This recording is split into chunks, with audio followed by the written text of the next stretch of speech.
Chapter के शुरुआत में चायू फूजियांग को लेके जा रहा होता है और तभी कोई चायू को पीछे से पकड़ लेता है और वो फूजियांग के फादर होते हैं जिनका नाम फूजियांगो होता है। और फिर वो चायू को कहते हैं कितने दिनों के बाद मुलाकात हुआ, तुम कितने बड़े हो गए हो। और फिर चायू कहता है हेलो अंकल फू। फूजियांग की मम्मी पूछती है क्या तुम्हारा स्कूल में झगड़ा हुआ है। फूजियांग कहता है नहीं, जब मैं बास्केटबॉल खेल रहा था तब मैं गलती से गिर गया।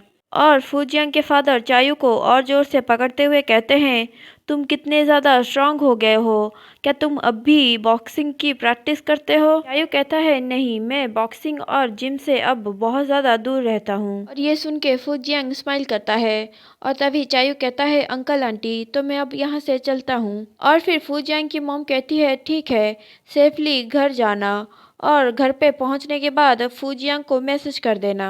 और फिर दूसरे सीन में हम फू फैमिली को डिनर टेबल में देखते हैं। फूजियांग का फादर कहता है तुमने चायू को रुकने के लिए क्यों नहीं कहा, वो कितने दिनों के बाद हमारे घर आया था और मुझे नहीं लगता कि वो इन दिनों अच्छे से खाना पीना कर रहा होगा। और फिर फूजियांग की मॉम कहती है तुम्हें क्या लगता है, क्या मैं नहीं चाहती थी कि वो हमारे साथ बैठ के खाना खाए। और फिर वो कहती है जब भी मैं छोटे चा को देखती हूँ मेरे दिल में दर्द होने लगता है। और वो जैसे जैसे बड़ा हो रहा है वो उसकी माँ वेनुआ की तरह दिखने लगा है और बड़े होने के साथ साथ वो बहुत ज़्यादा हैंडसम भी हो गया। अगर उसकी माँ उसे ऐसे देखती तो वो बहुत ज़्यादा खुश हो जाती। और फिर फूजियांग के फादर चायू के फादर को गाली देते हुए कहता है ये सब उसके वजह से हुआ। फूजियांग की मदर कहती है ये तुम क्या कह रहे हो।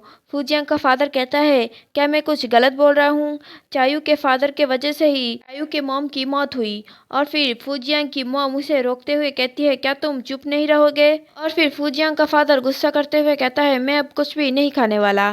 फूजियांग की मदर कहती है हो गया तुम्हारा।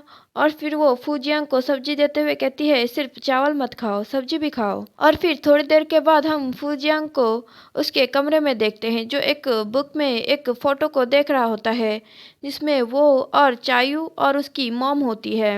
और फिर वो उस फोटो को देखते हुए अपने बचपन को याद करने लगता है जहाँ पे चायू की मॉम कैमरा को लेके आते हुए कहती है ये देखो ये क्या है। और तभी वो फूजियांग को पूछती है क्या तुम खुश नहीं हो, पर तुम ऐसे भी बहुत ज़्यादा क्यूट लग रहे हो।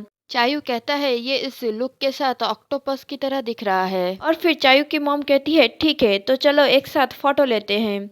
और फिर वो कहती है अगर तुम दोस्त बनाना चाहते हो तो फर्स्ट मूव तुम्हें करना पड़ेगा, अगर तुम लोगों के साथ चीज़ों को खराब करते रहोगे तो तुम कभी भी दोस्त नहीं बना पाओगे। फिर छोटा सा चायू वो सारी बातों को सुन के सोच में पड़ जाता है। और फिर चायू की मॉम कहती है 3 गिनने के बाद फोटो क्लिक करना।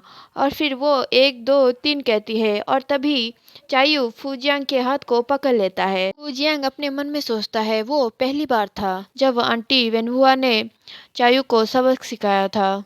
चायू हमेशा फूजियांग को परेशान करता था और एक दिन चायू के फादर उसे आके ले गए। फूजियांग खिड़की से चायू को जाते हुए देखता रहा। चायू के फादर चायू के सिर पे हाथ रख रहे होते हैं। चायू उनके हाथ को मारते हुए कहता है तुम इसके लायक नहीं हो और वो कार के अंदर बैठ के वहाँ से चला जाता है। फूजियांग की मॉम फूजियांग को पीछे से बुलाती है। फूजियांग पीछे देखते हुए कहता है मॉम क्या आंटी वेनवा फिर कभी वापस नहीं आने वाली। फूजियांग की मॉम चुप होती है और रो रही होती है। और फिर फूजियांग कहता है क्या चायू भी फिर कभी नहीं आने वाला। और फिर वो याद करता है कैसे चायू फूजियांग को दूसरे बच्चों से प्रोटेक्ट करता था।